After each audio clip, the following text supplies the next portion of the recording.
Oiê, estamos aqui de volta no nosso Pode Ser Humano, nosso podcast, que fala sobre assuntos de como humanizar o tratamento das pessoas nas organizações.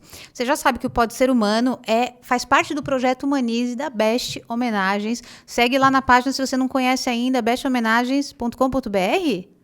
É isso, Lombardi? É isso aí, gente. É isso mesmo. E hoje a gente está aqui com uma convidada super especial que vai falar pra gente muita coisa importante pra gente utilizar no nosso dia a dia para cuidar das pessoas, cuidar do adoecimento das pessoas, ou seja, a prevenção disso, antes disso acontecer. E ela é a Mariana Clark. Mariana, seja bem-vinda ao nosso Pode Ser Humano. Obrigada. É um prazer tê-la aqui conosco. Obrigada, Vivi. Um prazer todo meu estar aqui. Prazer o nosso. Mariana, ela é psicóloga, ela é especialista em perdas e lutos. É isso, Mari? Conta pra gente um pouquinho. Pode chamar de Mari? Pode, deve. Já estamos Vou em te chamar casa. de Vivi também. Pronto. Muito obrigada pelo convite. Um prazer enorme estar aqui com vocês. Eu sou psicóloga, sou carioca, já moro aqui em São Paulo bastante tempo, vim trabalhar. Passei 18 anos no mundo corporativo, na área de recursos humanos, os últimos 9 anos em posição de liderança. Em 2016, eu resolvi resgatar o meu plano B de carreira como plano A. Resgatei a psicologia e fui me especializar em perdas e luto no contexto organizacional e escolar.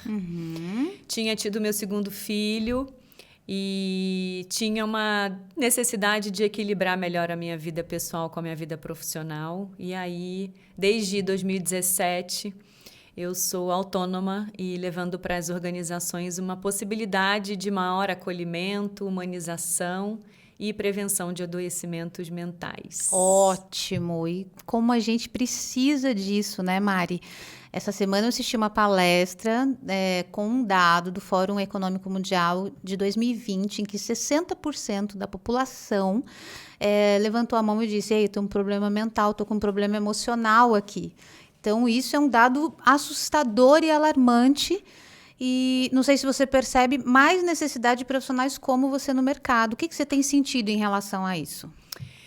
Então, Vivi, é muito preocupante, sim, né? Nós, profissionais da área de saúde, a gente tem um trabalho árduo que é de acolhimento de pessoas que estão em processo de adoecimento mental. E se a gente considerar que para cada uma pessoa que morre, por exemplo, se apresenta uma média de 10 pessoas com sintomas agudos do processo de luto. Daquela pessoa que faleceu, tem 10 doentes ao redor, é na isso? Na rede de apoio, né? Seja na família, seja no trabalho. Então, existe uma necessidade grande de acolhimento para que esse processo de luto, que é uma das causas dos processos de adoecimento mental, não se torne um diagnóstico efetivamente como uma depressão ou um transtorno de ansiedade ou um esgotamento, no caso do burnout. Então, as empresas estão procurando muito por esse espaço de expressão à medida que a gente agora pode falar sobre a nossa vida pessoal junto com o trabalho. Antigamente, a gente era proibido, né? A gente não podia falar sobre as nossas emoções, sobre o que a gente estava pensando. Era antiprofissional. Exatamente. Era mimimi, a gente não podia chorar, a gente tinha que deixar as nossas questões pessoais do lado de fora, como se houvesse um raio-x na porta do trabalho e a gente só vivesse uma máquina. A maior parte do tempo das nossas vidas a gente passa no trabalho. Então, assim, antigamente se falava, você tem que separar a vida profissional da vida pessoal. Como fazer isso, Mari? Isso não existe, então. Isso não existe. E eu acho que esse foi um presente da pandemia, muito importante. Eu acho que, apesar de muitas dores, apesar da gente ter perdido um monte de gente, infelizmente, existe beleza nesse processo todo, que é essa possibilidade da gente discutir, provocar as organizações sobre o que a gente está fazendo com as nossas dores nesse contexto organizacional, especialmente. Legal. Você disse que está vendo, você está sentindo uma abertura para que se fale. Quem são essas pessoas que querem escutar, Mari, dentro de um contexto organizacional? Então, quem me contrata é a área de recursos humanos na 90% dos casos. E a ideia é trazer um espaço de expressão tirar o bode da sala, porque, de fato, o luto coletivo que a gente viveu na pandemia, ele tem uma série de desdobramentos, e a pandemia, por si só, tem outros desdobramentos. Então, existe uma necessidade da gente falar sobre tudo isso que emergiu a partir dessa pandemia, oferecendo para a gente espaços importantes de acolhimento. Como que a gente consegue voltar ao trabalho? Muita gente também não parou. Isso também foi uma outra questão. Mas, considerando esse retorno presencial, o que a gente tem para aprender com tudo isso? É impossível alguém não ter tido algum questionamento mais existencial ao longo dos últimos 2 anos. Se tem alguém que passou batido ou passou superficialmente, também é uma forma de enfrentamento. E a gente tem que respeitar sem julgar. Mas existe um coletivo que se transformou na pandemia, do ponto de vista de identidade, do ponto de vista de valores, relação com o dinheiro, né? O luto ele afeta todas as nossas dimensões. As nossas perdas afetam todas as nossas dimensões. Então, a gente se transformou, né, depois dessa pandemia. E a gente precisa falar sobre isso, sobre esses novos profissionais dentro do contexto organizacional, depois de terem vivido 2 anos dentro de casa, com todas as dificuldades que a gente presenciou. Certo. Aonde fica, Mari, esse lugar para as pessoas poderem pedir socorro, né? Então, isso a gente tem um contexto para organizações. O nosso objetivo aqui é contar para os profissionais de RH, para os líderes, para todas as pessoas das empresas, como fazer, né? Como, assim, ajudar esses profissionais. Porque o que acontece? Antigamente, a gente ficava doente, Mari, e a gente pegava um atestado, né? Tô doente, tô passando mal, vou ficar em casa. Agora, eu estou doente, mas eu trabalho de casa. Então, eu tô em casa, mas eu tenho que conectar, porque afinal de contas, eu tô em casa. Então, ficou muito doido isso, é uma coisa diferente. Como que essa pessoa, né? E como eu, como líder, consigo identificar, se for possível, se isso existe já, que o meu profissional do outro lado do computador, ele está num processo de adoecimento, que é, inclusive, você disse logo de início, uma das suas especialidades. Como que eu consigo, como liderança, identificar isso? É muito difícil, Vivi, assim, essa é a pergunta que eu respondo todos os dias no meu trabalho. E eu sempre digo, se tivesse uma receita de bolo, seria muito mais fácil. Eu gosto muito de um autor, eu bebo muito nessa fonte, que é o Simon Sinek. E ele traz, para mim, é um dos papas, né, da relação de liderança mais humanizada que eu conheço. E ele traz uma coisa que, para mim, é fundamental, que é o interesse genuíno pelo outro. Se um líder não tem interesse genuíno pelo outro, ele não será capaz de liderar de uma forma mais humanizada. Então, eu sempre acreditei nisso. Em muitos anos da minha carreira dentro do contexto organizacional, me sentia inadequada, porque, de alguma forma, isso, como você disse, era visto como uma coisa mimimi. Mas a pandemia trouxe isso para a gente, mostrar para a gente a importância da gente olhar para tudo isso. Então, eu respondo uma pergunta muito constantemente, que é, ok, eu já entendi que eu preciso perguntar como é que a minha equipe está, mas eu não sei o que eu faço com a resposta. Perfeito.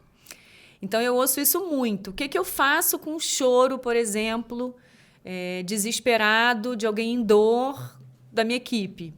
Então, a gente não foi alfabetizado emocionalmente para acolher um choro no mercado de trabalho. A gente foi alfabetizado para pensar em meritocracia, em performance, em eficiência, eficácia, que o meu desempenho seja melhor do que o desempenho do outro, esquecendo que nós somos seres humanos e a gente tem sentimentos e emoções que são inerentes à nossa condição humana. Que é o que faz a gente tão especial também, exato, né? Que a gente tem de mais humano é o que vai fazer a maior diferença no nosso dia a dia. Exatamente. Então, quando a gente vê tudo isso que a gente viveu de pandemia, existe uma liderança que está em crise, porque é uma liderança que não sabe se bate ou assopra. Existe uma liderança que está se questionando, qual é o meu papel a partir daqui?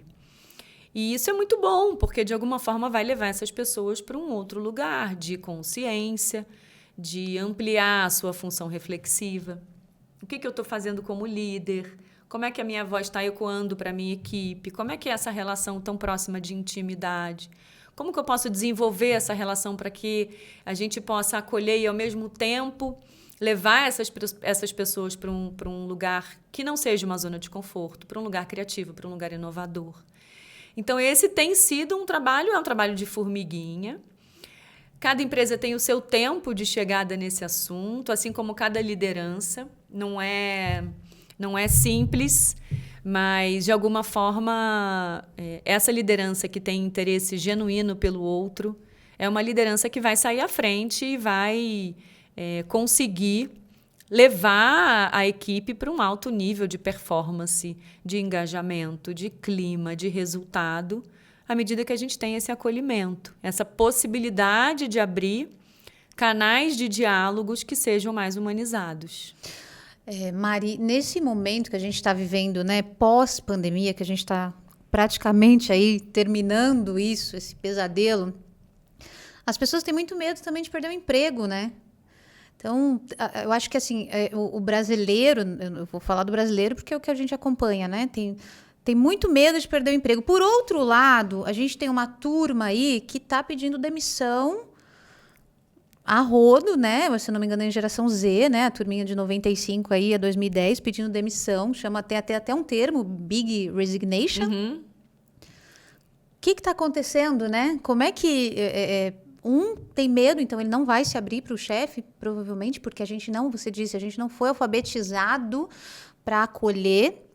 Então, a primeira, acho que lição que a gente tira dessa conversa é o interesse genuíno pelo outro, né? Pelo meu colega, pelo meu subordinado, que a gente ainda, muitas empresas falam de meu subordinado, que está do outro lado, o olhar dele, o que me diz, e como que eu me treino, vou fazer 2 perguntas aqui, mas a primeira é, como que eu me treino a olhar isso, Mari? Já que eu não fui treinado na faculdade, a gente não tem, agora algumas faculdades têm gestão, né? Tem essa questão de gestão de pessoas no currículo, não tinha. Então, a gente tem engenheiros, advogados que não foram treinados para olhar pessoas, mas sim processos.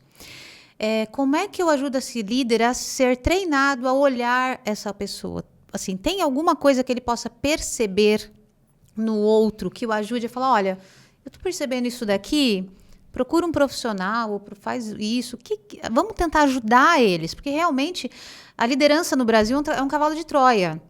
Vai lá, você vai ser líder, aí todo mundo, líder, né? Ganhou o crachá, ganhou mesa nova. Mas a responsabilidade é muito grande, né? Então, vamos tentar ajudar eles. Essa pergunta é muito boa, Vivi, mas eu não vejo outro caminho que não seja o caminho do autoconhecimento. Eu acho que quando a gente tem a oportunidade de fazer um mergulho sobre a nossa história, sobre as nossas dores. Existe uma pesquisa que diz que a gente vai viver uma média de 20 experiências de dor e sofrimento ao longo da nossa existência. 20? Deixa eu contar aqui para ver quantas que já foram e quantas que faltam. Então, é angustiante isso, mas um pouquinho antes da gente falar sobre o autoconhecimento, acho que vale a pena trazer essa informação. O luto é um processo de rompimento de vínculo. E existem aqueles lutos que a gente conhece, que são o fato da gente perder pessoas que a gente ama. E existe uma outra categoria que são os lutos não reconhecidos, que são experiências de dor absolutamente desorganizadoras também, mas que não são consideradas aceitas e validadas socialmente. Certo. Quais são elas? Perda de animal de estimação, amputação, aborto, infertilidade, o luto do homem, né? Qual é o luto do homem, Mari? Somos uma sociedade que não falamos sobre as nossas emoções. E existe esse estigma ainda maior nos homens. Verdade. Deles não demonstrarem os seus sentimentos. Então, esse também é considerado um luto não reconhecido. O divórcio, mudança de trabalho, mudança de cidade, mudança de país. Ou seja, uma série de processos de rompimento de vínculo que a gente ultrapassa ao longo da nossa vida e que a gente vai colocando essas dores debaixo do tapete. Então, existe um movimento importante que é a gente olhar para essas experiências que a gente viveu como que foi isso para mim? Porque essas experiências, de alguma forma, nos definem enquanto seres humanos, ou seja, o que eu vivi de experiência na minha vida pessoal vai impactar a minha vida profissional e vice-versa. Claro. Naturalmente. Então, quando eu falo desse autoconhecimento, é uma necessidade de fazer um mergulho nas nossas profundezas, individual, para que eu consiga identificar onde foi que doeu mais, o que me dói mais, por que eu estou sentindo o que eu estou sentindo, por que eu estou agindo da forma como eu estou agindo. E isso é a gente ampliar a nossa função reflexiva, que é um pouco do que a terapia faz com a gente. Fazer com que a gente olhe um problema de uma perspectiva diferente. E esse processo de autoconhecimento vai dar para a gente um caldo importante, né? Então, à medida que eu consigo olhar para as minhas dores, naturalmente eu vou dar conta de olhar para a dor do outro, porque eu vou ser mais humanizado, porque eu vou conseguir, de alguma forma, me conectar com a dor do outro. E a dor, ela conecta, a dor, ela humaniza, a dor, ela arranca as nossas máscaras sociais. Se eu conto para uma pessoa que eu nunca vi na minha vida, uma história de vida minha pessoal, qualquer um desses lutos, automaticamente a nossa humanidade vai conectar na mesma hora. Cria um vínculo, né? Cria-se um vínculo muito potente aí. E, na maioria das vezes, um vínculo que extrapola o profissional. E essa é a beleza da gente levar a humanização para dentro das empresas.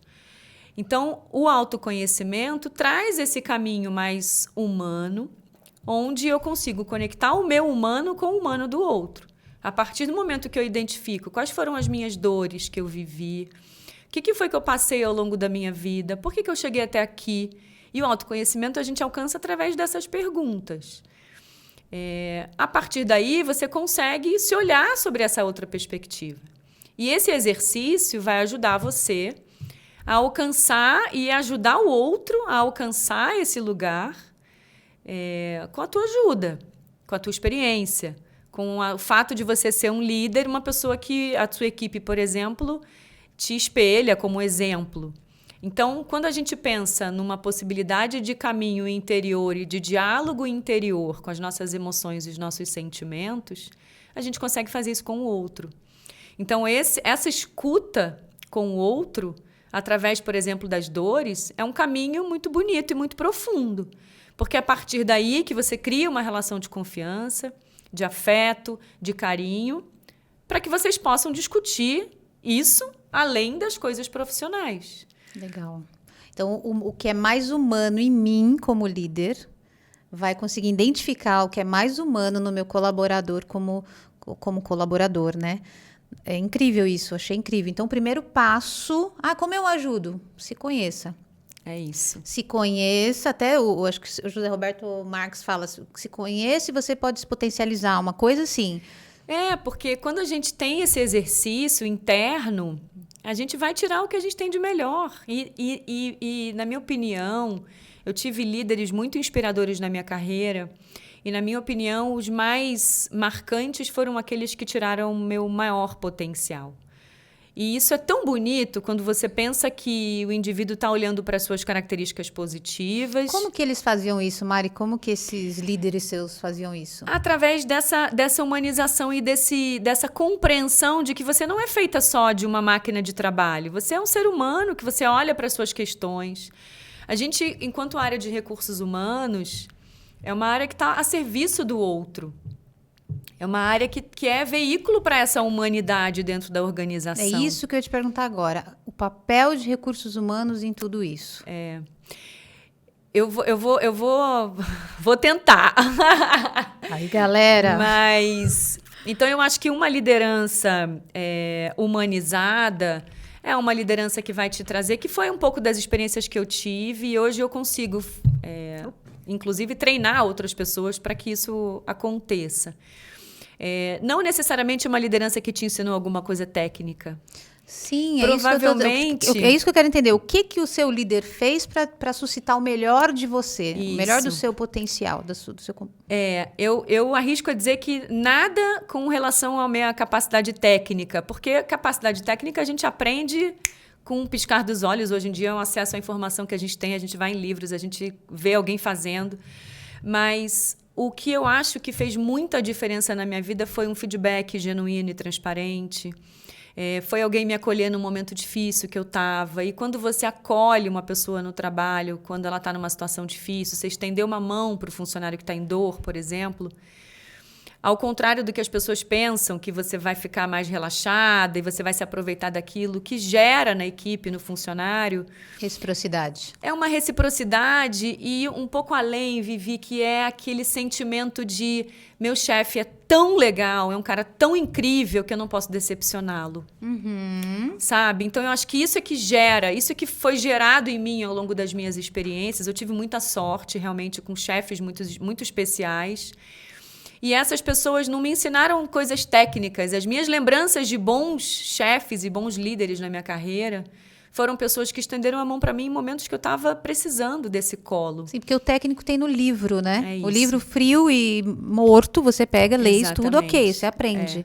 E o acolhimento, ele não é teórico. O acolhimento vem de uma pessoa que pressupõe que o contato humano físico exige essa intimidade. Né? Mínima, que seja uma intimidade possível e confortável para essa dupla. Mas essa é uma relação que extrapola o profissional, uma relação que eu provavelmente carregarei para a minha vida toda.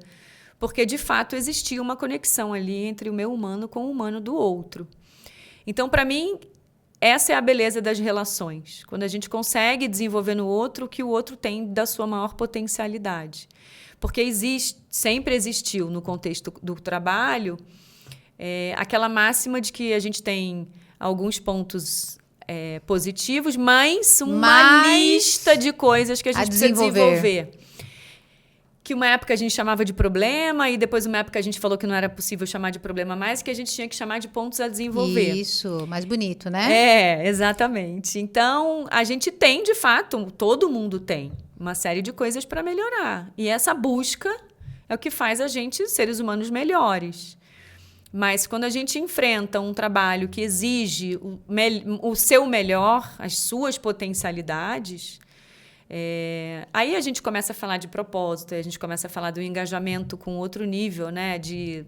Hoje mesmo eu ouvi um termo com um encontro na BRH que era sobre o salário emocional. O que é esse extra mile, né? Esse prazer no trabalho, alguém que desenvolve o seu melhor, esse compromisso, essa autorresponsabilidade para além daquilo que eu fui contratada como job descriptions na minha entrevista, por exemplo. Então, são relações que a gente pode estreitar de uma forma respeitosa, com ética, com afeto, com carinho. E eu acho que eu espero que seja um caminho produtivo, inclusive para responder a sua próxima pergunta dos RHs. Os RHs. Nosso BO. Vamos ouvir. Então, eu acho que RH também está aprendendo. E eu acho que o RH que se coloca nesse lugar de também aprendendo com tudo isso, eu acho que é o RH que está querendo crescer junto com o negócio. Eu não vejo mais o RH como um protagonista e alguém que queira roubar a cena. Quem é o protagonista e quem tem que roubar a cena é o negócio, é o gestor, é o líder. A gente tem que ficar no back. A gente tem que ficar nos bastidores encorajando essa liderança para dar o seu melhor e instrumentalizando essa liderança para dar o seu melhor. Mas eu também vejo a área de RH, assim como eu vejo os líderes, em crise. Como eu falei dos líderes, eu vejo o RH suplicando por uma resposta. Como é que eu ajudo? Como é que eu faço a diferença? Como é que eu saio da minha zona de conforto para poder levar conhecimento, para poder oferecer programas e oferecer situações que levem essa discussão? Porque é óbvio que tudo isso que a gente está falando aqui ainda tem muitas empresas que ainda estão muito distantes. Né? Sim, nós temos todos os tipos no Brasil, né? Tem tipo que não tem nem RH, tem tipo que tem um RH que é o DP, que todo mundo fala que é o RH, mas é o DP, e tem o RH que tá mais ou menos, e tem aquele RH das startups aí que estão aprendendo com o Vale do Silício e assim por diante. Então a gente tem todos os níveis aqui assistindo a gente agora. Exatamente. Então eu acho que tem esse lugar, tem muito espaço para que RH possa construir junto com a área a 4 mãos, a 6 mãos, seja com fornecedor de fora, ou seja, fazendo coisas importantes organicamente dentro da organização. Você falou uma coisa importante agora, Mari. Você falou, seja com fornecedor externo. Gente, a gente não precisa saber tudo, né? Às vezes eu sinto que o RH acha, né? Não, eu não posso perguntar porque eu tenho que saber tudo sobre pessoas. Nós não temos que saber tudo sobre pessoas. Aliás, as pessoas estão mudando tanto, né? As gerações estão mudando tanto que a gente não deu conta. Perfeito. Veio a pandemia, não deu conta. E a gente também... Então, tá todo mundo junto. Isso, quando a gente acha que assume essa vulnerabilidade, fala, opa, não sei. Não sei. Quem que sabe? Eu vou atrás. E aí eu contrato também uma consultoria externa. Isso tem que fazer sentido, tem que fazer parte do dia a dia das empresas, que isso é um tabu em muito lugar ainda, Mari, contratar consultoria. Não, eu pago o RH tem que fazer, né? Mas tem gente especializada para isso. E isso que a Mari está fazendo aqui hoje, conversando com a gente. Eu acho que é isso. Tem que ter essa humildade, porque não só pelo fato de ser uma expertise nova que você traz, mas o que outras empresas estão fazendo? De alguma forma, o fornecedor acaba te trazendo essa visão um pouco mais helicóptero do que o mercado está praticando, o que faz sentido, o que não faz. Mas eu recebo muita demanda, Vivi, assim, eu quero só dar um check ali, falar sobre saúde mental e pronto, superficial. Ao mesmo tempo, eu vejo pessoas querendo mergulhar nas profundezas das dores, das nossas dores, para dar esse salto do ponto de vista qualitativo, né? De autoconhecimento, oferecendo a possibilidade de um laboratório mesmo de transformação, seja ela individual, seja ela coletiva. E aí mora a beleza de tudo isso, né? De você conseguir crescer através dessa experiência e você ter pessoas dentro da organização te estimulando a pensar um pouquinho diferente. Porque quando a gente pensa numa crise, ou quando a gente pensa numa pandemia, ou quando a gente pensa numa dor, alguém que perdeu alguém, ou alguém que está vivendo uma experiência de sofrimento existencial, a gente tem uma tendência a ficar num lugar de vítima. Não dou conta de sair desse buraco. Quem nunca? Né? Quando a gente vive uma experiência de dor, a gente tem essa sensação de que os meus recursos emocionais eles são finitos. Ou seja, eu me desespero, eu vou para um lugar de vítima porque eu sei que eu não vou conseguir dar conta dessa dor. Ao passo que, quando a gente pensa que essa travessia da dor, essa travessia de algum problema que a gente venha a enfrentar, seja ele uma pandemia ou qualquer outra coisa, é uma travessia que é possível a gente crescer com essas experiências, é possível a gente ressignificar essas experiências, é possível a gente acomodar essas experiências. A gente vai oferecer espaço de expressão, a gente vai oferecer o que quer que seja rede de apoio, autocuidado. Para quê? Para que eu tenha a sensação de que os meus recursos são maiores do que a crise. Quando eu sei que eu tenho pessoas com quem eu posso contar, por exemplo, no meu trabalho, para atravessar uma crise, ou atravessar uma dor, ou atravessar uma experiência existencial difícil que eu esteja vivendo, eu me sinto muito mais segura. Que eu tenho alguém, por exemplo, um chefe ou um par, ou até uma equipe, que pode me ajudar a desligar essas ameaças. Né? Ou minimizar, pelo menos. Exatamente. Né? Ou minimizá-las. Mas isso é muito potente. O que acontece? A gente sente que os nossos recursos são maiores e que a gente pode sair do lugar de vítima e ir para um lugar de maior protagonismo. Então, essa corresponsabilidade nossa e da própria organização, a gente precisa falar muito sobre isso. Porque quando a gente pensa num baixo desempenho, não necessariamente é o indivíduo que está com baixo desempenho, mas tem um entorno. O que fez esse indivíduo ter baixo desempenho? Né? Então, vamos olhar do ponto de vista mais sistêmico, o que está acontecendo com esse indivíduo, que experiência ele está vivendo na vida dele pessoal, quais são os desafios que ele está enfrentando nesse momento. Então, quando a gente tem esse olhar um pouco mais conectado com o humano do outro, a gente consegue fazer com que esse indivíduo desenvolva novas competências, por exemplo, para sair da crise. Certo. E essa é a beleza de tudo isso que a gente está vivendo também na pandemia.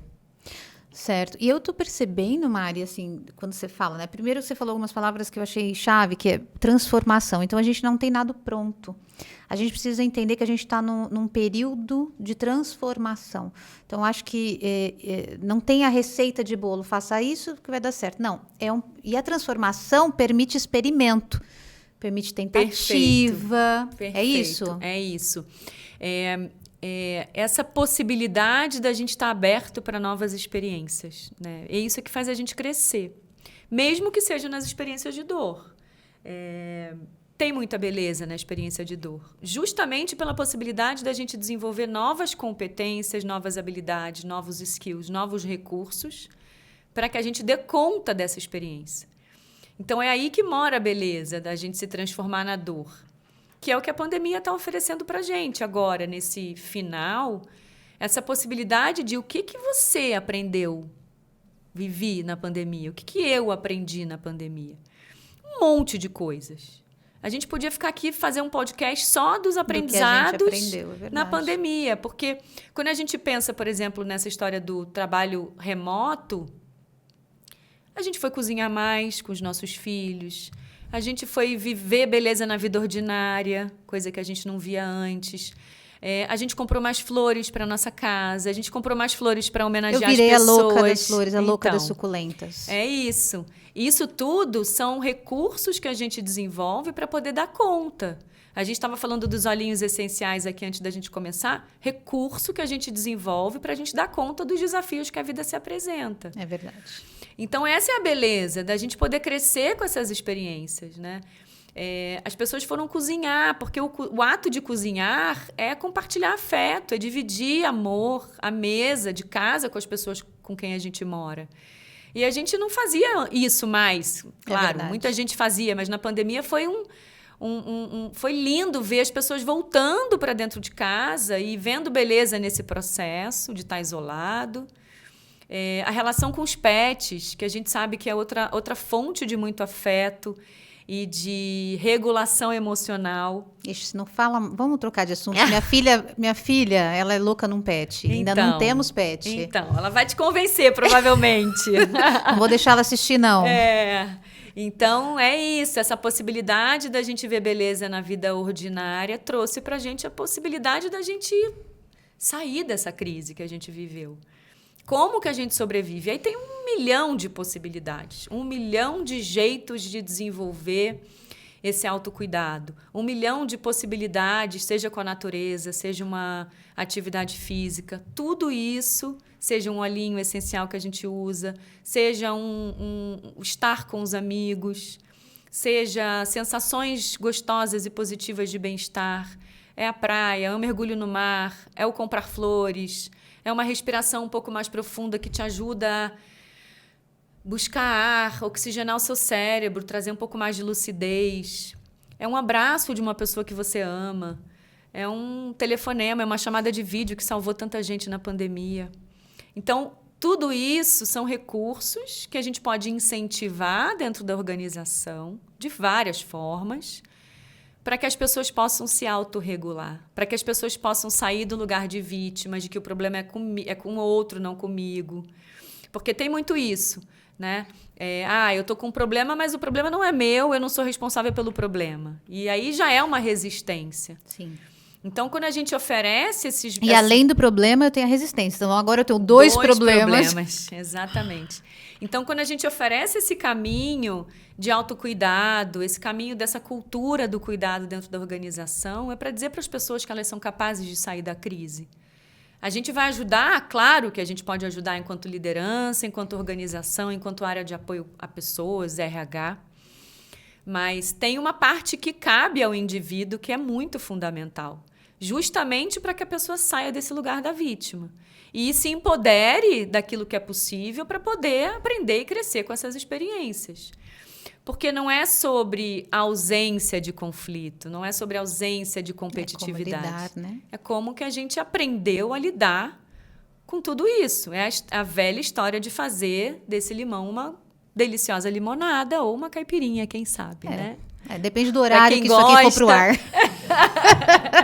Para quem gosta. Ô Mari, você está me dizendo, assim, é correto eu pensar as empresas que cuidarem das emoções dos profissionais, seja, cuidarem de forma integral, sistêmica, ao invés de só resultado, elas têm um diferencial competitivo, então?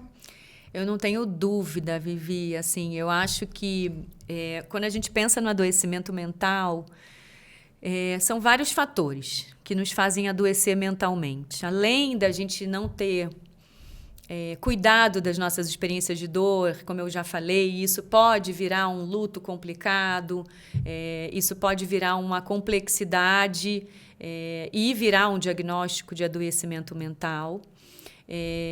Existem outras razões que nos fazem adoecer mentalmente. Primeiro é que é a predisposição genética. Ok. Se os meus pais têm algum tipo de adoecimento mental, a chance de eu ter é muito maior, chega a 40%. Nossa.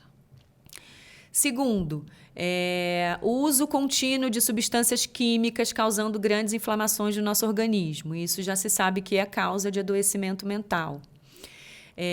Terceiro, a nossa sociedade, infelizmente, é uma sociedade que não nos oferece um mínimo de condição enquanto cidadãos para a gente viver e trabalhar e ter uma vida digna. Ao contrário, ela oferece desemprego, fome, violência, polaridades, né? Então, isso tudo corrobora para as nossas estatísticas, como você bem iniciou a nossa conversa, de que somos um dos países mais ansiosos e mais deprimidos do mundo. Então, é correto afirmar, nossos funcionários, se a gente é um país, então eu posso dizer que os nossos funcionários estão ansiosos, deprimidos, posso dizer isso. Exato, porque é um reflexo. Um bom percentual disso. Um bom percentual. Da minha folha de pagamento, então, eu tenho bastante gente ali Vivi, que pode estar...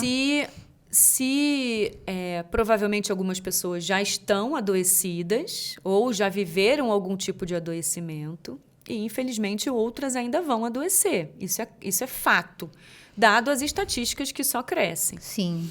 Então, E esse número que eu falei de 60% é de 2020, antes da pandemia. Então, imagina depois da pandemia, não saiu ainda, não tem esse número. O que vem por aí?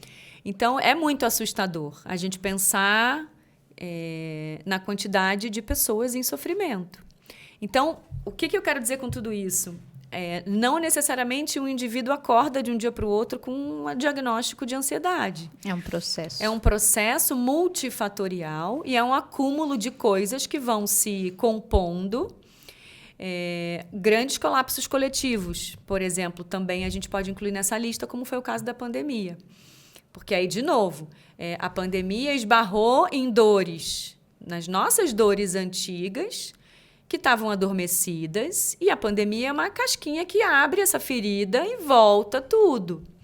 Então, por isso é que muita gente desorganizada nesse processo de assistir tantas mortes, tantas perdas secundárias, que a gente chama, né? Que não é só o fato da gente ter sido isolado para dentro de casa, mas o que isso gera, e o que isso acarreta no nosso sistema familiar, e o que isso acarreta na nossa relação com o trabalho.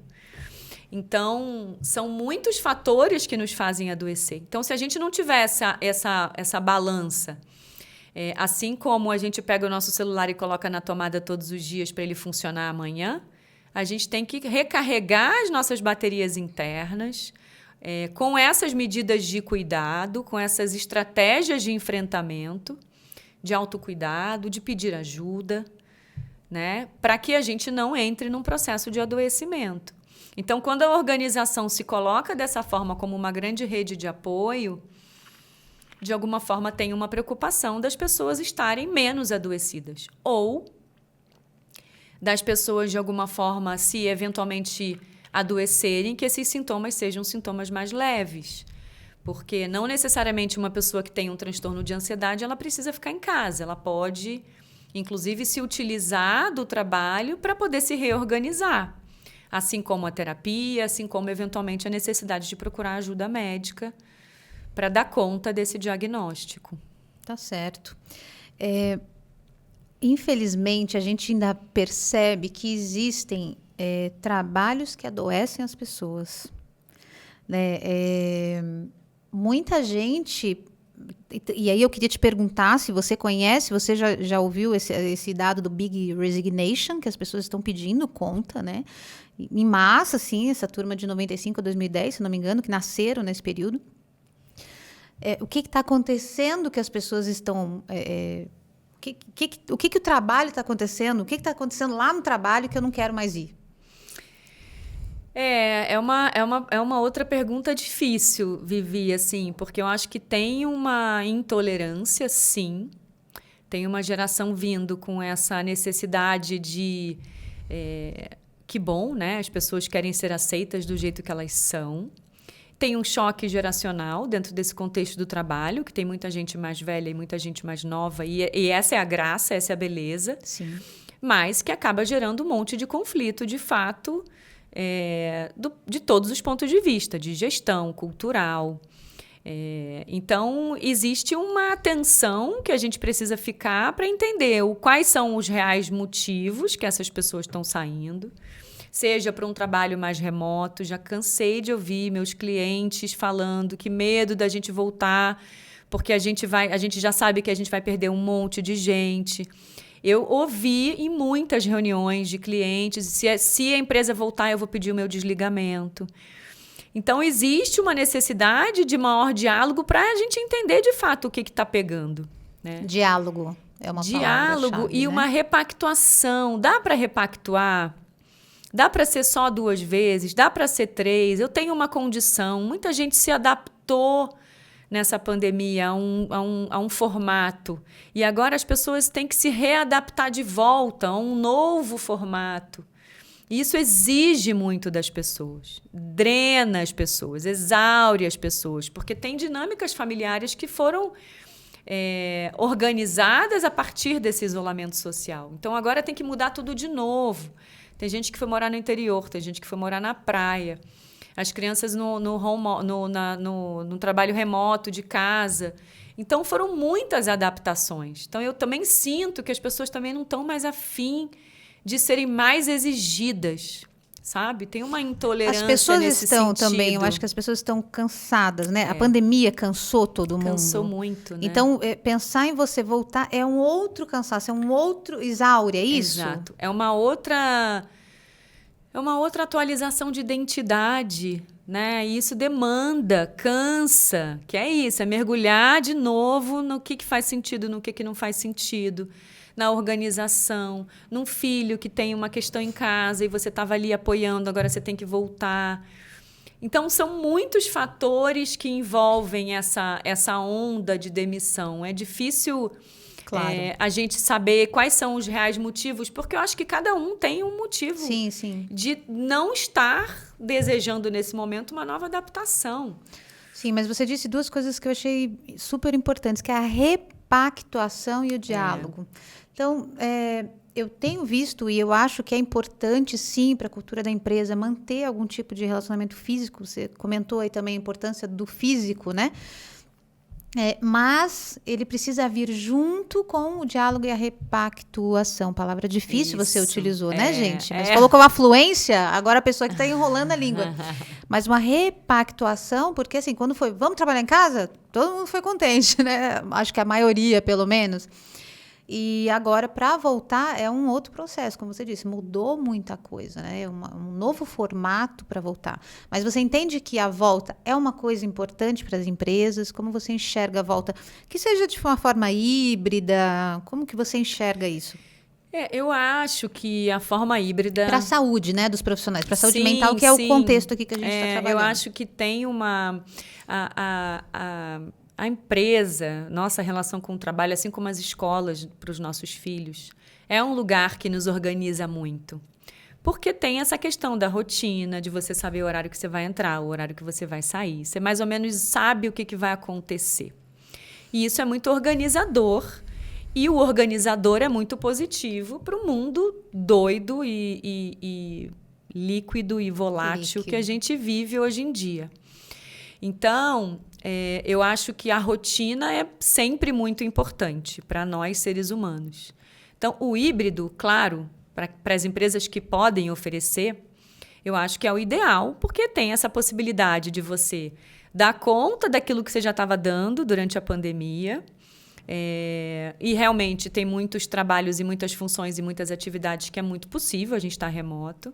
E esse também foi um outro presente, porque muitas empresas não podiam cogitar a hipótese das pessoas em casa. Sim, é verdade. Né? Mas eu acho que tem um social que é importante, que é o almoçar junto, que é a troca do cafezinho, que é você estar com uma questão e alguém está do seu lado e você já vai na fonte, já pergunta, já troca, já discute aquele assunto. E isso se perde no home office, Sim. é óbvio, né? Sim, nem abrir a câmera mais as pessoas estão abrindo, Isso né? é uma loucura. Isso é uma loucura. Aí, no meio da pandemia, descobriram que tem O fundo? Não, não é o fundo. Que tem um mecanismo no Zoom que você pode ficar com a câmera aberta, mas você não precisa se ver, que é outro incômodo que a gente estava tendo de tanto que a gente se olha. Aí você começa a ver que você não está... aí você começa a achar defeitos que você nem conhecia, porque você nunca se viu tanto na câmera. E aí o Zoom foi lá e colocou uma câmera um recurso que você fica com a câmera escondida e você não se vê, você só vê as outras pessoas, as outras pessoas te veem. Mas você não se vê. Mas você não fica cansado da sua própria imagem. Por que será que a gente não quer se enfrentar Porque assim? também a gente nunca se enfrentou tanto assim, de cara a cara. Nunca passamos tantas horas nos olhando. Isso também é difícil, é incômodo. Loucura. E o meu trabalho foi 100% online na pandemia. Então, eu comecei a ver esses movimentos das pessoas procurando coisa onde não tinha e incomodadas com tanto eu comigo mesma. Essa ruga aqui, né? Dá uma puxadinha. E a luz, e aí essa exigência, né? Que a gente sabe que a gente vive hoje com a história da rede social, enfim.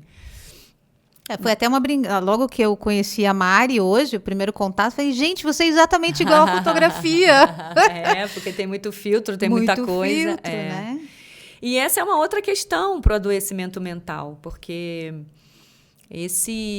essas exigências da rede social, das pessoas estarem sempre o tempo todo felizes e sorrindo e tudo, e aí faz com que a gente se compare, e a comparação é a pior coisa que há para felicidade, por exemplo, né? Se a gente for pegar os estudos da psicologia positiva, o que eles falam é que a gente não pode se comparar, porque cada pessoa é uma pessoa. Sim. E é verdade, a gente sabe que está dentro da gente, não está fora.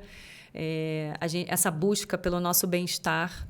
Mas a rede social acaba implicando uma série de outras coisas que são difíceis no nosso dia a dia. Fora essa distração. Tem um estudo, né, Mari? Se eu não me engano, eu vi algum estudo que a utilização excessiva das redes sociais ela é depressiva. É isso? Você que é psicóloga, não sei se você já viu né? isso. Da tela, da luz da tela, dessa coisa da gente se comparar o tempo inteiro. Vem a comparação, né? Dessa exigência que a gente está fazendo com a gente e com o outro, de uma condição que é incompatível com a nossa condição humana. De um alcançar que é incompatível com a nossa condição humana. Porque somos seres humanos, a gente chora, a gente sente raiva, a gente sente inveja, a gente sente ciúme, a gente sente medo, a gente sente desamparo, a gente sente insegurança. Então... E é isso que faz a gente humano. E a diferença das máquinas, né, Mari? Assim, só te cortando um pedacinho, a liderança que vai ficar, porque para mensurar resultado, gente, daqui 2 minutos tem um programa de computador que vai mensurar resultado de funcionário, de colaborador. Não vai precisar mais de líder mensurando se você entregou, se você não entregou. Isso aí vai estar lá no sistema. O líder que fica é esse líder que você está acabando de falar, que é o cara que olha, que vê, que te ajuda, que é o sensível, que percebe o humano em você e que vai te ajudar a passar por essas situações todas que você está citando. Isso não tem nada que substitua. Que é o olho no olho, que é o toque, que é o afeto, que é o abraço. Eu sempre falo que a liderança humanizada, ela não perde a sua autoridade. Muito pelo contrário, né? A liderança humanizada, ela cria uma relação que extrapola essa relação do trabalho. Então, é isso, é oferecer uma escuta, conectar o seu humano com o humano do outro, entender de fato por que a pessoa está num mês mais difícil, porque provavelmente ela está passando por uma situação. Perguntar para essa equipe como que ela está se cuidando, oferecer exemplos de autocuidado, porque a liderança não deixa de ser alguém que a gente se espelha, assim como os nossos pais, né? Isso eu sempre falo dentro dos meus trabalhos. Outro dia eu entrei numa reunião, fiz uma mentoria com um executivo e ele falou, eu tenho 5 pessoas na equipe e mais 3 filhos. Eu falei, bom, você tem 8 filhos e você não sabe. Eu tô te dando essa má notícia. Mas é isso, guardadas as devidas proporções, essa responsabilidade com a equipe deve ser uma responsabilidade muito grande. Porque essas pessoas se espelham na gente, essas pessoas trabalham pela gente. Canso de ouvir equipes falando, eu trabalho não para a empresa, eu trabalho para o meu líder. Porque tem esse engajamento, porque tem esse laço, tem esse vínculo afetivo. E aí a gente vai entregar, cara, porque a gente sabe que é importante para a área, para a equipe, para o cara que está lá em cima olhando e incentivando a gente para alcançar aquele resultado. Isso, para mim, é engajamento, né? Então, eu acho que nós estamos cada vez mais depositando esperança e otimismo no nosso país dentro das organizações, já que a gente não pode contar com o governo. E aí a gente vai precisar de lideranças corajosas para embarcar nessa transformação, que vai muito além do próprio umbigo desse indivíduo, que vai muito além do próprio lucro da organização. Então... Mas tem tudo a ver com o lucro, né? Tem tudo a ver, exato, muito... porque é um reflexo. Sim, reflexo total. Exato. A gente quer consumir produtos de empresas que sejam mais humanizadas, a gente quer investir em empresas que sejam mais humanizadas, a gente quer trabalhar com empresas que sejam mais humanizadas. É nítido a diferença de empresas que têm um cuidado, por exemplo, com o próprio fornecedor, com os clientes, com o entorno, com a comunidade. Tem empresas que estão fazendo muito além do seu próprio umbigo, porque já entendeu que tem um impacto social muito além do próprio resultado. Desdobra, né? Exato, desdobra para as famílias. E na pandemia eu fiz alguns trabalhos dentro das empresas, onde tinha uma preocupação de trazer as famílias para dentro dessas reuniões. Olha que beleza! Eu vi emocionada rodas de conversa que eu fiz, por exemplo, na pandemia com empresas, e a empresa me pedindo para trabalhar no sábado, para que esses funcionários pudessem acessar das suas próprias casas. E aí eu vi, assim, na mesma telinha ali no computador, um funcionário com um filho de 15 anos deitado no ombro do pai, escutando o que eu tinha a dizer. A mulher dele ali, que tinha acabado de perder, por exemplo, o pai, escutando tudo aquilo sobre o luto, como que a gente estava sendo impactado. E a empresa colocando a família para junto dessa conversa. Ou seja, extrapolando os muros da organização e trazendo a família para dentro de casa. Quer dizer, dentro de casa é a organização, né? Uhum. Então, essa é outra beleza da pandemia. Verdade. Né? Da gente poder agregar essas pessoas para que todo mundo fique menos adoecido. Sim. Porque o objetivo principal é esse.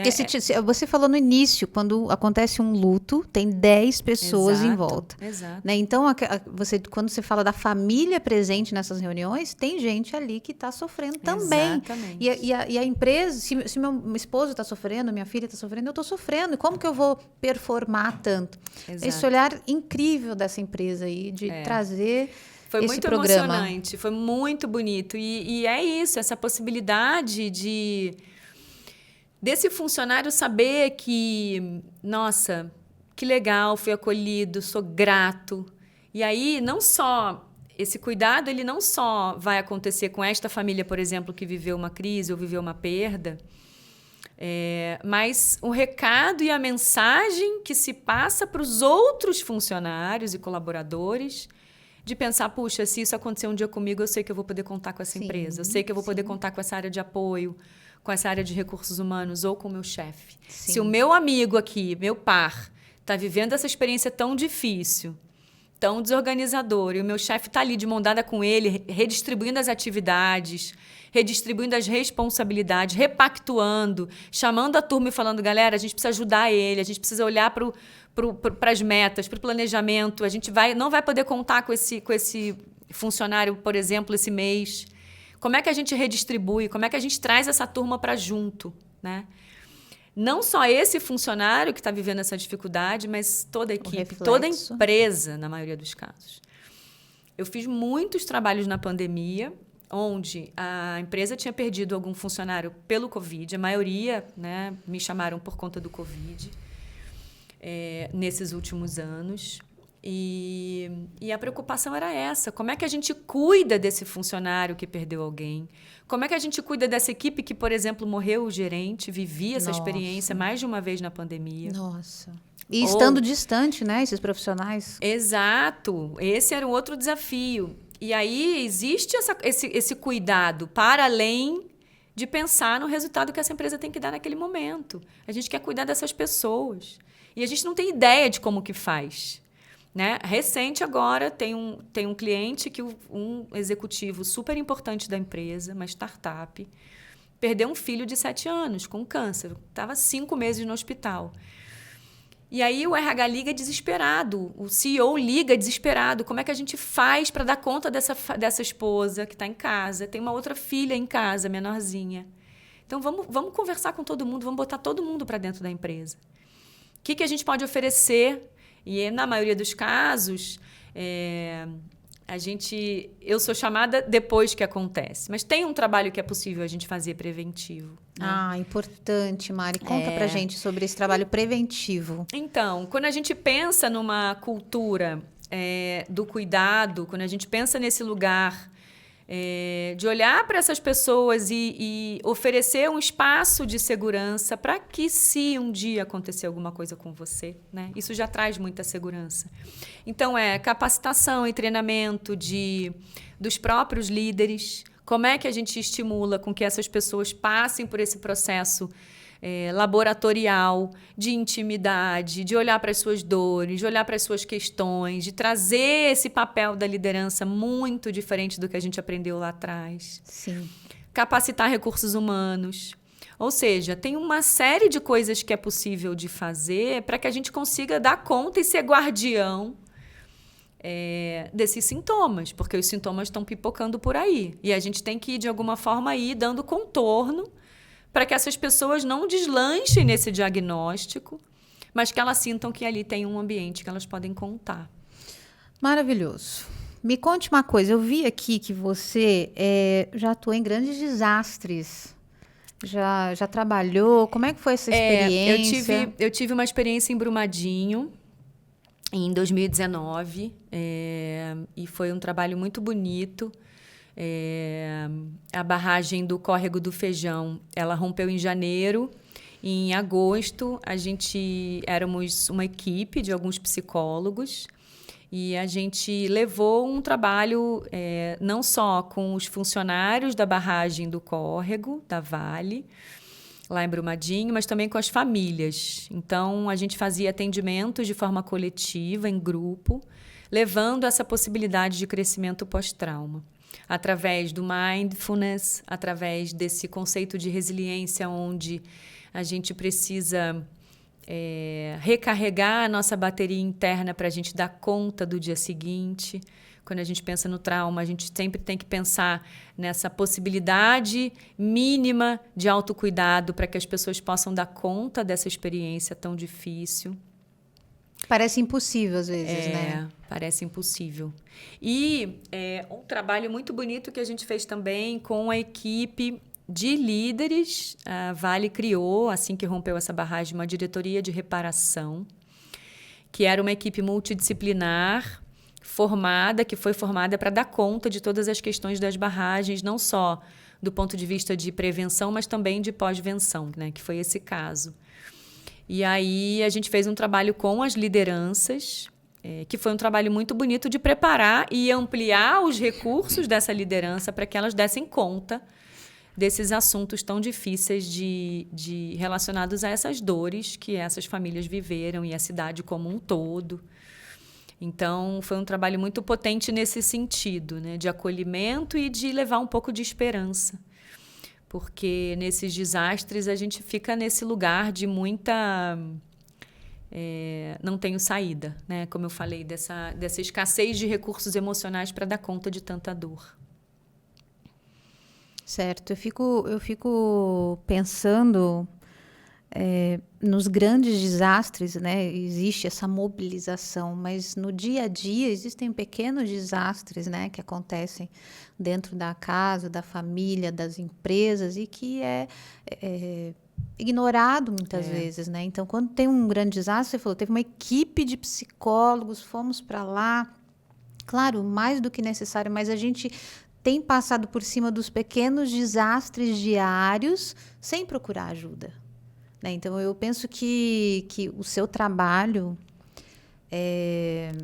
de levar, né, de evangelizar, que você falou de alguns lutos aí que eu nem sabia que existia, essa coisa do homem, né, que não fala dos sentimentos. Então, esse trabalho de evangelizar as pessoas, de poder se olhar e procurar alternativas e saber que existem ferramentas, né, Mari? E para onde eles encontram essas ferramentas? Onde que eu hoje, com meus pequenos desastres diários, onde que eu posso encontrar essas ferramentas? Além de autoconhecimento, ok, como que eu me conheço? Eu pego um livro? Por que eu estou perguntando? Porque tem muita gente que fala, tá bom, por onde eu começo?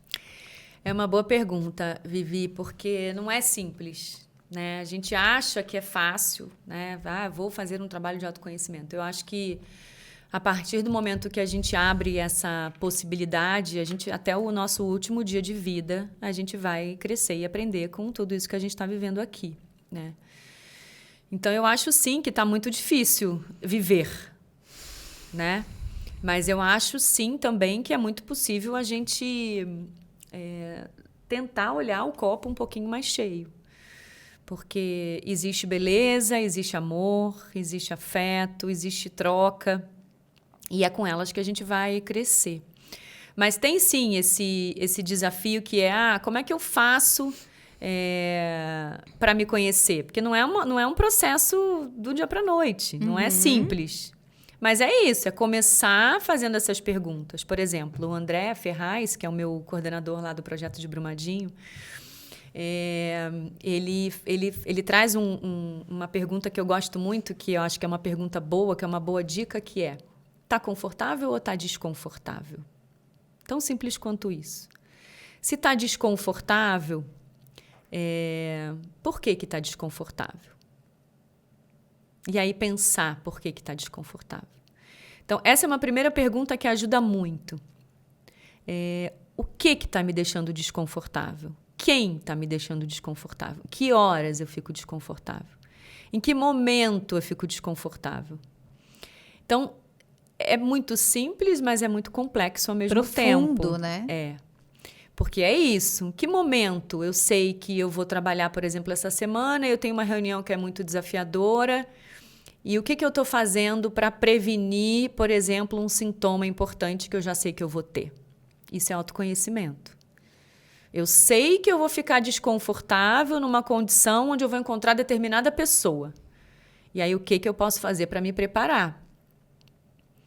É isso. O que eu posso fazer para encontrar os meus limites, as minhas bordas, para que eu não possa ultrapassá-las, porque se eu ultrapassar, provavelmente esse sintoma virá.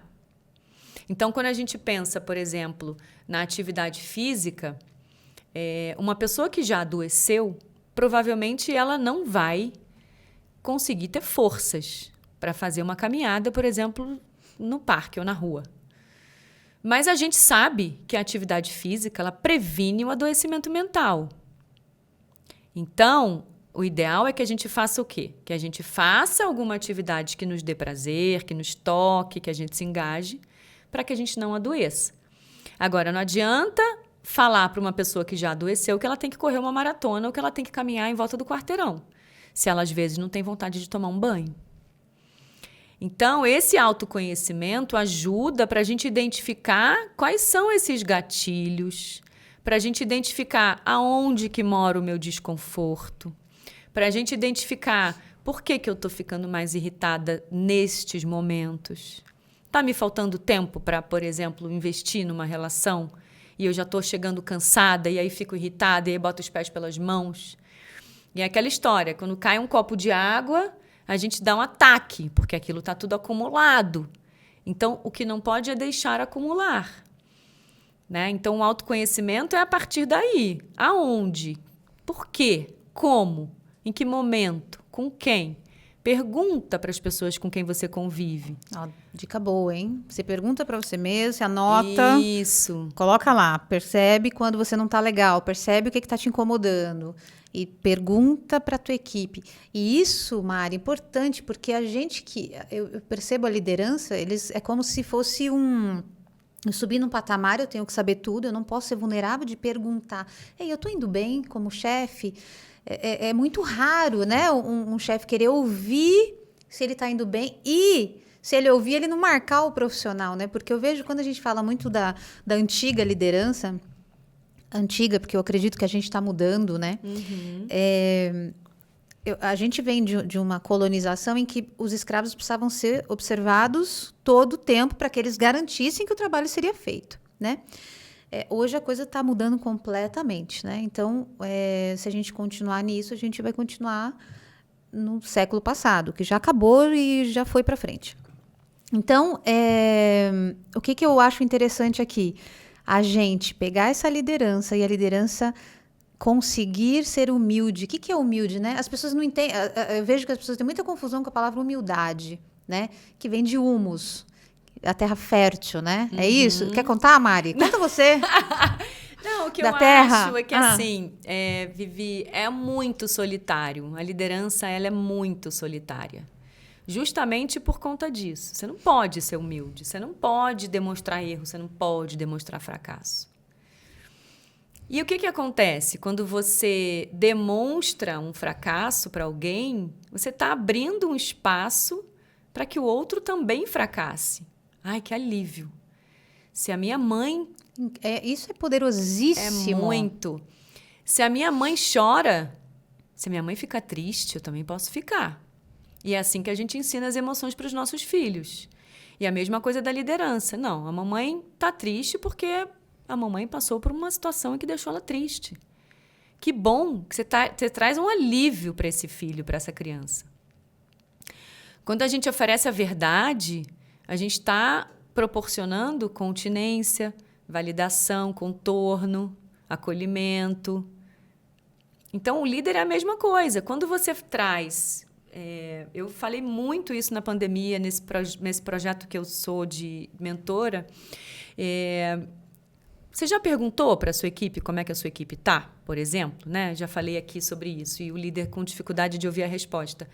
Mas por que você não abre a reunião contando quais são as suas dificuldades na pandemia? Olha, dica boa, hein? Né? Por quê? Porque todo mundo tem. Se você se colocar nesse lugar impossível de super-homem, vai ficar Eles todo nunca mundo vão abrir pra fingindo você. que também está tudo bem. E aí não se cria essa relação humanizada. Então, já que você nunca falou sobre o assunto, que tal você reunir na sua reunião semanal, quinzenal, mensal, meia hora para perguntar, para contar para as pessoas como é que está sendo o seu home office, como é que está sendo o seu trabalho remoto. Eu dei muito essa dica. Abre a reunião contando, pessoal, tá muito difícil para mim por causa disso. Escreve, anota, compartilha, divide. Ouve o que a sua equipe tem a dizer. Ouve. Cansei de abrir reunião pedindo para as pessoas se apresentarem, por exemplo, e contarem como é que elas estavam vivendo o trabalho remoto. E aí um começa e fala, porque eu tenho um filho autista. Fica todo mundo com o olho arregalado. Pessoas que trabalham como eu, né? na mesma empresa e não sabiam que tem um colega par que tem um filho autista.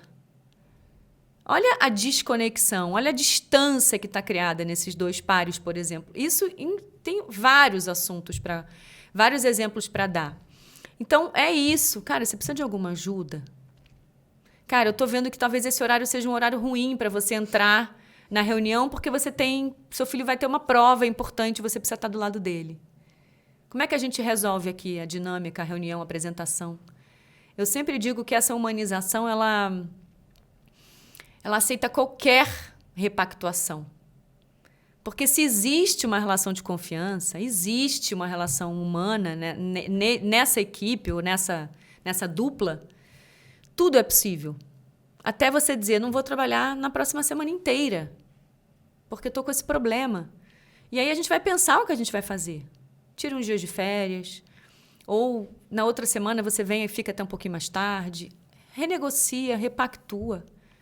Olha que coisa boa a possibilidade de existir um canal de diálogo franco, transparente, maduro, onde você pode dizer que hoje você não está podendo, que você não vai dar conta, E tudo bem. E o líder se colocar também nesse lugar, porque o líder também passou roupa na pandemia, aquele executivo que está lá no alto do topo das galáxias, ele também teve dificuldade com as filhas na escola, ele provavelmente perdeu alguém da família dele e ele sofreu muito por conta disso. Então, cadê essa possibilidade da gente falar sobre tudo isso, além do trabalho? A gente vai continuar falando do trabalho. É muito importante a gente dizer isso, porque as responsabilidades continuam. Não é que uma coisa substituirá a outra. Importante citar isso. De forma alguma. Então, quando não é porque você é humano que você tá desconectando de lucro, de entrega. Não tem nada a ver. Aliás, é isso. Ao contrário. Quanto mais conectado você tiver com o outro, melhor você vai tirar do outro. Olha que coisa boa. Não é abraçar a árvore, né? Como a gente falava no ambiente do trabalho, é ao contrário. É criar casca, criar rede, criar potência para que vocês consigam entregar muito mais do que vocês entregam juntos. Sem um querer cotovelar o outro. Vai ter competição? Vai, é saudável. Mas que essa entrega seja uma entrega feita de um lugar diferente, de um lugar mais potente, de um lugar mais produtivo, de um lugar onde as pessoas fiquem menos cansadas, de um lugar onde as pessoas fiquem menos doentes, de um lugar onde as pessoas possam ter mais pausas, de um lugar onde as pessoas sejam incentivadas a incluir os prazeres na própria vida, porque os prazeres trazem previsibilidade. Que bom que hoje eu vou à noite fazer a minha atividade física, ou comer com meu filho, ou passear com meu cachorro. Isso é um momento que você sabe o que vai acontecer. Dentro desse mundo que a gente não sabe nunca o que vai acontecer. Então, essa liderança é chave nesse contexto, né? Mas podendo se expor, podendo também falar sobre as suas dificuldades, ela vai oferecer validação. Porque se eu chegar aqui para você, Vivi, te contar uma situação, por exemplo, difícil, e você... Já vou te dar minha mãozinha aqui, ó. É pra isso. gente já segurar e já ficamos juntos. Isso, mas se eu conto e você tá distraída no seu celular e você fala, isso aí vai passar, isso é bobagem, como é que eu me sinto? Nossa, esse sentimento é de muita inadequação. Ao mesmo tempo, quando você olha para mim dentro do meu olho, como você está olhando agora, e você me escuta, e você fala, puxa, eu sinto muito pelo que você está vivendo. Acabou. Acabou. Eu só precisei falar 2 minutos sobre o meu problema. Ventilei esse problema. Quanto mais eu ventilo, mais ele fica menorzinho. Eu sempre digo que dor compartilhada é dor diminuída. Compartilhemos das nossas dores. Vamos falar sobre o que está doendo, aonde que está doendo, para a gente poder se ajudar. Para a gente poder não sofrer mais do que a gente está sofrendo. É igual a vacina. A gente não vai deixar de ser contaminado pelo Covid. A gente vai ser contaminado, mas os sintomas vão ser mais brandos.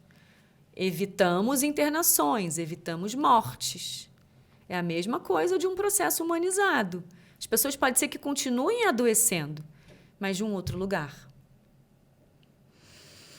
Muito bom, muito ótimo. Estou adorando esse papo. Deixa eu te perguntar, Maria, eu vi que você é embaixadora... Peraí, gente. É embaixadora... Do capitalismo consciente. O que é isso? É um movimento que traz essa possibilidade baseado em 4 pilares, que é a gente olhar para o propósito das pessoas dentro da organização, a liderança mais humanizada, a gente olhar para os stakeholders, que são essas outras pessoas que estão em contato com a organização, por exemplo, como que a gente consegue trabalhar todo esse ecossistema, né, para que essa organização vá além do seu próprio resultado. A gente já falou um pouquinho sobre isso. Então, é um movimento que existe aqui no Brasil já há alguns anos e traz essa reflexão de que as empresas podem ser lugar de cura, que as empresas podem deixar de ser um ambiente onde elas sempre foram de sofrimento, de inadequação, de competitividade, de pressão, fazendo com que as pessoas estivessem cada vez mais adoecidas. Mas, de novo, é corresponsável. O ambiente é corresponsável, assim como o indivíduo, né? Então, essa fonte de adoecimento, a gente já traz de casa, como a gente começou falando. Então, todo mundo se coloca responsável nesse universo para que a gente consiga cuidar do nosso ambiente, para que a gente consiga cuidar da nossa cultura, para que a gente consiga cuidar do nosso meio ambiente, para que a gente consiga cuidar da nossa sociedade de um lugar mais consciente, né? Eu acho que essa é a fonte que eu bebo do capitalismo consciente nessas discussões que a gente traz para dentro das organizações. Tem a ver com o ESG? Isso, exato. Que também é esse movimento onde agora as organizações estão olhando para trazer essa possibilidade de melhores práticas do ponto de vista social, do ponto de vista de governança. E meio ambiente, né? E meio ambiente. Então, é isso. Não... É olhar o impacto da operação em tudo isso, né? E como que a organização pode ir além dos seus muros, né? Como que a organização pode pensar até no impacto que a gente aqui hoje, enquanto indivíduo, as nossas escolhas que a gente faz no dia a dia, o quanto que isso vai impactar todo o nosso ecossistema, não só hoje, como das nossas próximas gerações. Então, levar essa consciência para os negócios, levar a possibilidade da gente fazer negócio num lugar diferente. Perfeito. E eu já vi que daqui uns anos aí as pessoas vão comprar das empresas que têm essa certificação ESG, empresas que estão comprometidas com tudo isso e não só com lucro. Exato. Né? Então vamos prestar atenção, né? Vamos se movimentar, vamos olhar para esse caminho, para esse lugar, para onde as melhores empresas, as empresas que vão ficar, estão indo. Exatamente. Né? Mari, adorei nosso papo. Quer contar mais alguma coisa? Quer deixar alguma dica para a liderança? A gente vai deixar os seus contatos. Quem quiser, a Mari faz consultoria, não é isso? Isso. Dentro desse mundo aí de saúde, de prevenção, de cuidados. Então, a gente vai ter os seus contatos na descrição do vídeo. Você pode seguir ela lá nas redes sociais, não é isso, Mari? Quer contar? Isso. Fala seu arroba aí. @Mari_C Clark. C Clark. Clark Kent.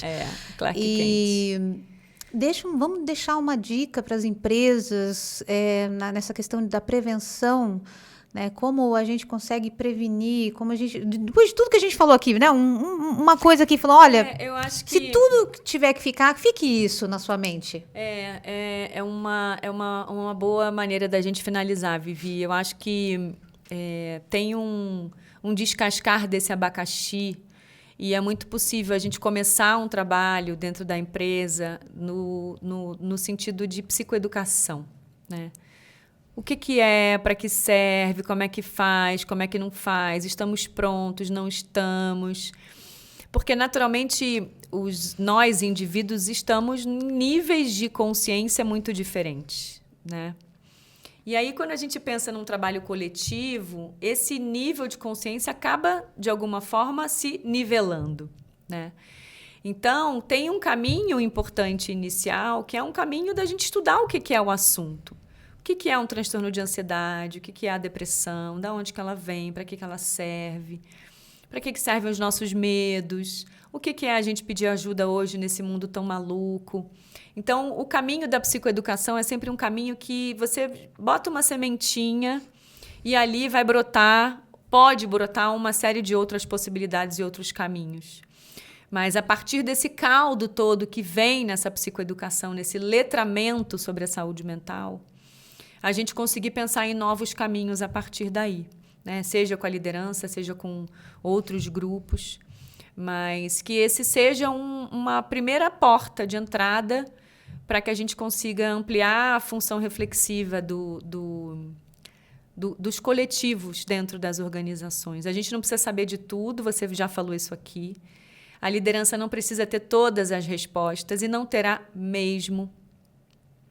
Mas ter a humildade, como você também falou, de dizer não sei, vou perguntar, preciso de ajuda para responder, é fundamental para a gente dar esse passo juntos de uma sociedade menos adoecida, de uma sociedade com menos comportamentos autodestrutivos, de uma sociedade menos doente, de uma sociedade que tire menos pelas próprias vidas.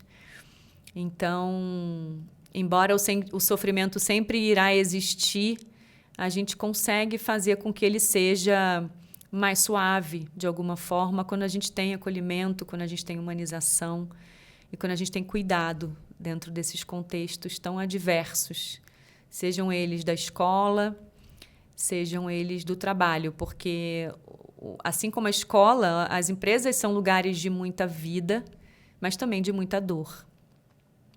E que a gente possa falar sobre isso. Inspirador, não, gente? Que delícia, que bom ouvir, que aprendizado, Mari. Bom saber que a gente tem pessoas como a Mari para ajudar a gente nesse processo. Como a gente falou, não precisamos saber de tudo. Mas a gente tem gente que está estudando para isso, tem gente especializada, capacitada para isso. A gente pode pedir socorro.